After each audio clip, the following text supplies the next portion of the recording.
ആകാശവാണി നമസ്കാരം. പ്രത്യേക വാർത്താ ബുള്ളറ്റിൻ വായിക്കുന്നത് കാർത്തിക വിശ്വംഭരൻ. ഇന്ധന വില വർധന, വിലക്കയറ്റം എന്നിവയുമായി ബന്ധപ്പെട്ട് നിയമസഭയിൽ പ്രതിപക്ഷം അവതരിപ്പിച്ച അടിയന്തര പ്രമേയ നോട്ടീസിന് സ്പീക്കർ അനുമതി നിഷേധിച്ചു. കെ എൻ ബാലഗോപാലാണ് പ്രമേയത്തിന് നോട്ടീസ് നൽകിയത്. പെട്രോളിയം വില വർധനയും വിലക്കയറ്റവും ജനജീവിതം ദുഷ്കരമാക്കിയതായി പ്രതിപക്ഷം കുറ്റപ്പെടുത്തി. പാചകവാതക വില വർധനവിൽ സംസ്ഥാനത്തെ 70,000-ത്തോളം ഹോട്ടലുകളുടെ പ്രവർത്തനം പ്രതിസന്ധിയിലാണെന്ന് പ്രതിപക്ഷ നേതാവ് പിണറായി വിജയൻ പറഞ്ഞു.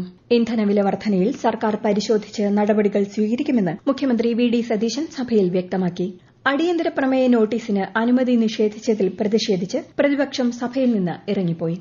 16ാം കേരള നിയമസഭയിലെ ഡെപ്യൂട്ടി സ്പീക്കറായി ഷാനിമോൾ ഉസ്മാനെ തിരഞ്ഞെടുത്തു. കോൺഗ്രസിലെ ഷാനിമോൾ ഉസ്മാന് 99 വോട്ടും സിപിഐയിലെ മുഹമ്മദ് മോഹ്സിന് 34 വോട്ടുമാണ് ലഭിച്ചത്. 3.5 പതിറ്റാണ്ടിന് ശേഷമാണ് കേരള നിയമസഭയിൽ ഒരു വനിത ഡെപ്യൂട്ടി സ്പീക്കർ സ്ഥാനത്തേക്ക് എത്തുന്നത്.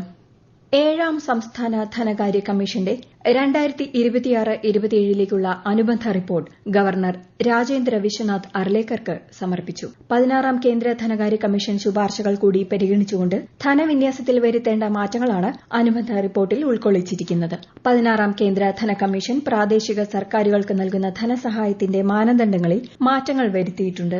കേരളത്തിലെ പ്രാദേശിക സർക്കാരുകളുടെ വികസന പദ്ധതികളിൽ അതനുസരിച്ച് ആവശ്യമായ മാറ്റം വരുത്തി ഗ്രാന്റുകൾ നഷ്ടമാവുന്ന സാഹചര്യം ഒഴിവാക്കുന്നതിനുള്ള പ്രായോഗിക നിർദ്ദേശങ്ങളാണ് അനുബന്ധ റിപ്പോർട്ടിലുള്ളത്.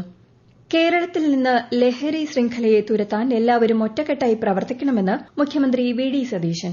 നാടിനെ പുരോഗതിയിലേക്ക് നയിക്കേണ്ട യുവജനങ്ങളെ വഴിതെറ്റിക്കുന്നതിൽ പ്രധാന പങ്കുവഹിക്കുന്നത് മയക്കുമരുന്ന് വ്യാപനമാണെന്നും മുഖ്യമന്ത്രി പറഞ്ഞു. ലഹരിക്കെതിരായി സംസ്ഥാന ആഭ്യന്തര വകുപ്പ് ആരംഭിച്ച operation Toofan the narco hunt പദ്ധതിയുടെ സംസ്ഥാനതല ഉദ്ഘാടനം നിർവഹിക്കുകയായിരുന്നു അദ്ദേഹം. തിരുവനന്തപുരം കോട്ടൺ ഹിൽ സ്കൂളിൽ നടന്ന ചടങ്ങിൽ ആഭ്യന്തരമന്ത്രി രമേശ് ചെന്നിത്തല അധ്യക്ഷത വഹിച്ചു.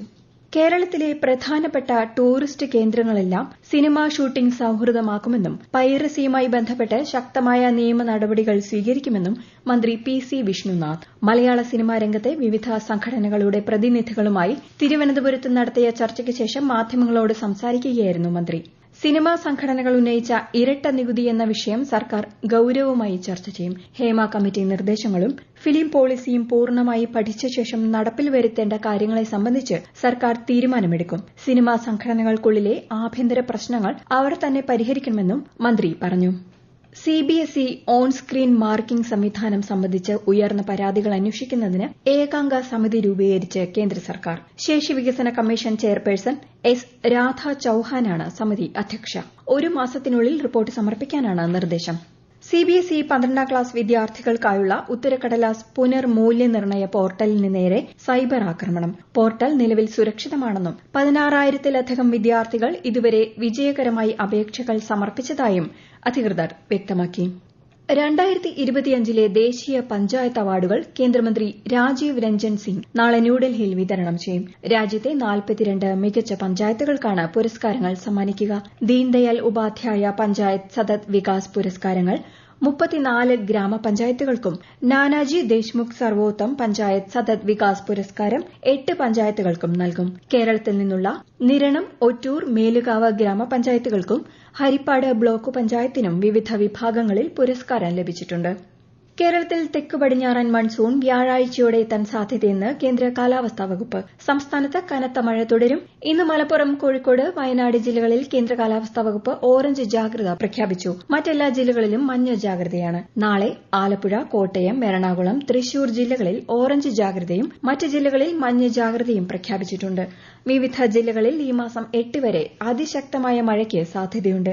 മോശം കാലാവസ്ഥ കണക്കിലെടുത്ത് കേരള, കർണാടക, ലക്ഷദ്വീപ് തീരങ്ങളിൽ ഈ മാസം 6 വരെ മത്സ്യബന്ധനത്തിന് വിലക്കേർപ്പെടുത്തി.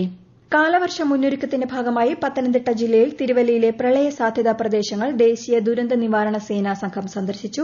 മണിമലയാറിന്റെയും പമ്പയാറിന്റെയും തീരപ്രദേശങ്ങൾ സന്ദർശിച്ച് സ്ഥിതിഗതികൾ വിലയിരുത്തി. പ്രത്യേക വാർത്താ ബുള്ളറ്റിൻ കഴിഞ്ഞു. അടുത്ത വാർത്താ പ്രക്ഷേപണം നാളെ രാവിലെ 6:45-ന്.